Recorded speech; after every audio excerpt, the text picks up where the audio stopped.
आज आपल्या कणकवली मतदारसंघामध्ये भव्य दिवशी तिरंगा रॅली निघाले, काय बघणार? नाही, एक देशभक्त नागरिक म्हणून आमच्यासाठी तिरंगा यात्रा काढणं हे आमच्यासाठी अभिमानाची गोष्ट आहे. सिंधुदुर्गाच्या प्रत्येक मतदारसंघामध्ये, गावांमध्ये, तालुक्यामध्ये अशा पद्धतीची यात्रा निघालेली आहे. या यात्रेचं पूर्ण नियोजन आमचे संदीप गावडेजींनी केलेलं आहे आणि म्हणून आज आम्ही इथे कुठल्या पक्षाचे पदाधिकारी म्हणून नाही, पण एक भारतीय म्हणून सगळे एकत्र येऊन आपला तिरंगा, आमचा जो झेंडा आहे, आमची जी ओळख आहे, त्याबद्दल अभिमान दाखवण्यासाठी आम्ही ते आलेलो आहे. एक राजकीय प्रश्न. जोपर्यंत पंतप्रधान मोदी आणि अमित शहा राजीनामा देत नाही तोपर्यंत आम्ही त्यांना शांत झोप लागू देणार नाहीत, आम्ही त्यांना सळो की फळं करून सोडू, असं वक्तव्य राहुल गांधींनी केलं. असं आहे की असे बघता बघता 12 वर्ष झाली ना, राजीनामा देण्याची वेळ आली, पण आता राहुल गांधीला लवकरच देश सोडण्याची वेळ निश्चित पद्धतीने येऊन तुम्हाला सांगतो. पंतप्रधान मोदी साहेब आणि अमित शहाजी हे प्रत्येक भारतीयाच्या हृदयात आहेत. त्यांना 3 वेळा या देशाच्या जनतेने निवडून दिलेलं आहे. म्हणून राहुल गांधींनी कितीही वल्गना केला, कितीही अशा पद्धतीच्या मोठे मोठे स्वप्न पाहिलं, तर आमच्या इथून काय राजीनामा होणार नाही, पण पाकिस्तान जाण्याची तिकीट नक्की निघेल. नरेंद्र मोदी यांच्या परराष्ट्र धोरणाची दिल्ली ओढताना ते असं म्हणतात की गळाभट घेणं म्हणजे परराष्ट्र धोरण नाही. असं आहे की त्या गळाभेटीमुळे आपल्या देशाची बाहेरच्या देशांमध्ये किती अभिमान वाढलेला आहे, किती ताकद वाढलेली आहे, कसे संबंध सुधारलेले आहेत, हे कुठल्याच काँग्रेसवाल्यांना कधी कळणार नाही. कारण का काँग्रेसनी फक्त पाकिस्तानशीच गाळाभेट करण्याचं आत्तापर्यंत काम केलेलं आहे.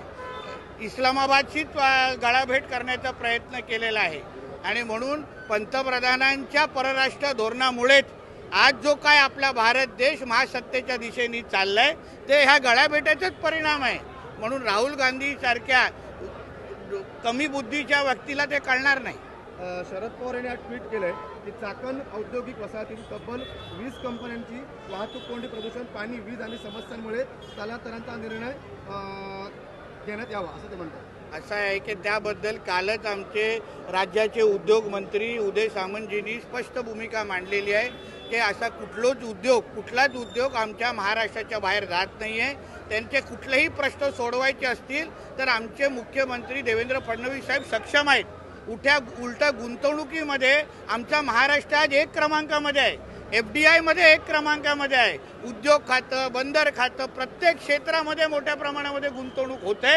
म्हणून अशी कुठल्याच बातमीवर, अफवांवर कोणी विश्वास ठेवू नये.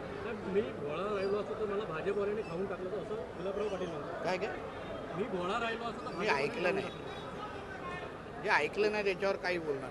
चला, धन्यवाद. बोले.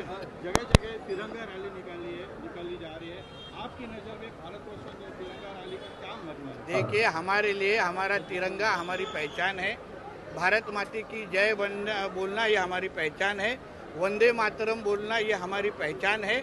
और आज ये तिरंगा रैली के माध्यम से हर घर में तिरंगा लगा है. हर एक भारतीय को अभिमान लगना चाहिए, गर्व लगना चाहिए. ऐसा तिरंगा यात्रा के वजह से एक अच्छा माहौल हमारे इस पूरे हिंदू राष्ट्र में आज बनते हुए हम लोग ने खुद ने देखा है. आज अखंड भारत दिवस हम सभी सेलिब्रेट करते हैं. अखंड भारत ये हम हर एक भारतीय का सपना है, जो आदरणीय नरेंद्र मोदी जी जल्द ही पूरा करेंगे. इसलिए आज हम सभी के सभी एक भारतीय बन के आज यहाँ जुड़े हैं.